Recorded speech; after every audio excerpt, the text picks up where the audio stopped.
చేతి వంటకి స్వాగతం. ఈరోజు మన వంటగదిలో ఒక మంచి రెసిపీ చూపించబోతున్నానండి. అదేమిటంటే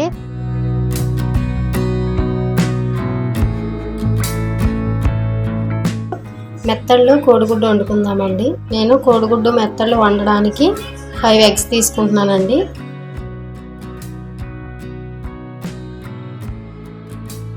కొద్దిగా సాల్ట్ వేసుకుంటున్నాను. ఇప్పుడు ఈ గుడ్లు ఉడకబెట్టుకుందామండి. ఇలా మెత్తళ్ళు తీసుకున్నానండి. మెత్తళ్ళు ఇలా నేను తలకాయ దగ్గర ఇలా తీసుకుని క్లీన్ చేసుకున్నాను. వీటిలో ఇప్పుడు నేను వేడి నీళ్ళు వేసుకుంటానండి. ఇలా వేడి నీళ్ళు వేసుకుంటున్నాను.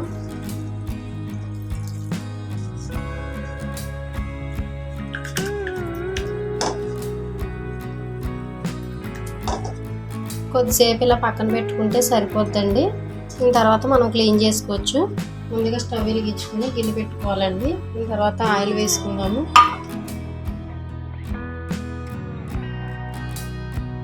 ఇదిగోండి, ఈ విధంగా నేను చేపలు అనేది క్లీన్ చేసుకున్నాను. వేడి నీళ్ళు వేస్తే మనం ఇంకా పెద్ద కడగాల్సిన అవసరం ఉండదండి. ఈ విధంగా నేను క్లీన్ చేసుకున్నాను. వీటిని ఇప్పుడు మనం ఫ్రై చేసుకుందాము.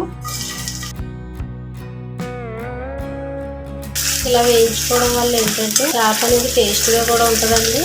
సో ఇది విడిపోకుండా కూడా ఉంటాయండి. దాని గురించి మనం వీటిని రోస్ట్ చేసుకోవాలి.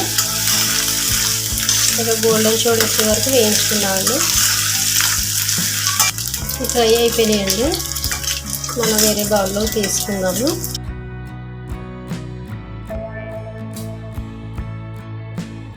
ఇది ఆయిల్లో మనం ఆనియన్స్ వేసి రోస్ట్ చేసుకుందామండి.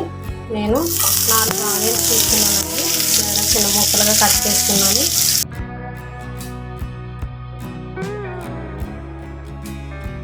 ఇందులో 5 పచ్చిమిరపకాయలు తీసుకుంటున్నానండి. ఈ మగ్గడం కోసం నేను కొద్దిగా సాల్ట్ వేసుకుంటున్నాను. కొద్దిసేపు మూత పెట్టుకొని మగ్గనిచ్చుకుందామండి. ఈ విధంగా గోల్డెన్ షేడ్ వచ్చే వరకు వేయించుకోవాలి. ఇందులో మనం కొద్దిగా పసుపు వేసుకుందామండి.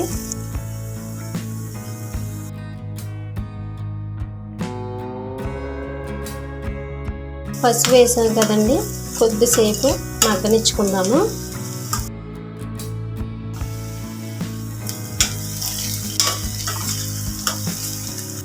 నేను టమాటాలు తీసుకున్నానండి. 3 టమాటాలు ఇవి ఇలా మిక్సీ పట్టుకున్నాను. ఈ పేస్ట్ని ఇప్పుడు ఇందులో వేసుకుందాము.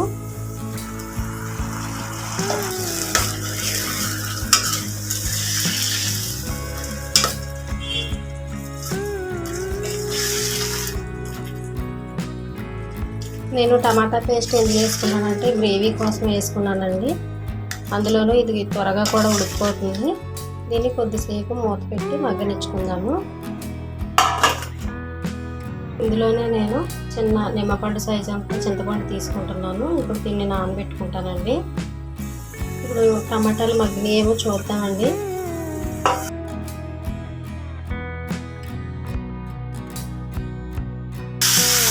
టమాటా పేస్ట్ అయితే బాగా మగ్గిపోయిందండి. ఇప్పుడు కారం వేసుకుందాము. 2 స్పూన్లు కారం వేసుకుంటున్నాను నేను.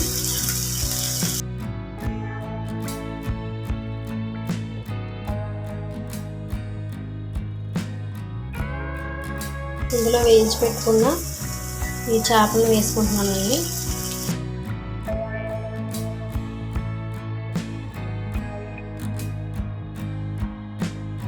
ఇందులో నేను చింతపండు అండి, చిన్న నిమ్మపండు సైజు అంత చింతపండుని నానబెట్టుకున్నాను. అది వేసుకుంటున్నాను.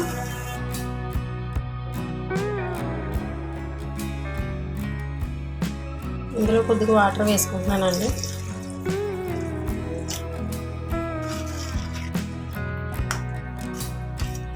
ఈ విధంగా ఎగ్స్ నాటు పెట్టుకుంటున్నానండి చేపతోటి.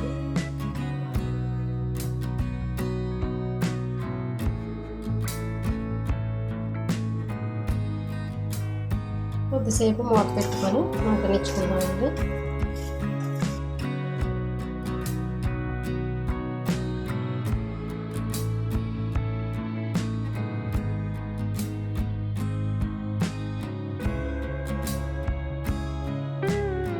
కర్రీ అయిపోయిందండి. దీన్ని సర్వింగ్ బౌల్లో తీసుకుని సర్వ్ చేసుకుందాం.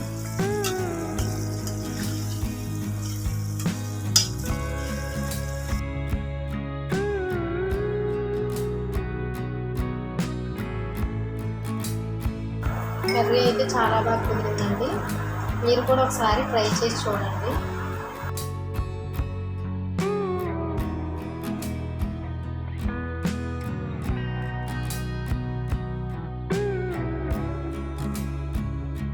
దీనికి కొద్దిగా కరివేపాకు అంతే, ఎంతో నోరూరించే మెత్తళ్ళు కోడిగుడ్డు రెడీ అయిందండి. దీన్ని కూడా ఒకసారి మీరు తయారు చేసి టేస్ట్ చేసి చూడండి. మా ఛానల్ ఇంకా ఎవరు సబ్స్క్రైబ్ చేసుకోకపోతే ప్లీజ్ సబ్స్క్రైబ్. అమ్మమ్మ చేతి వంట.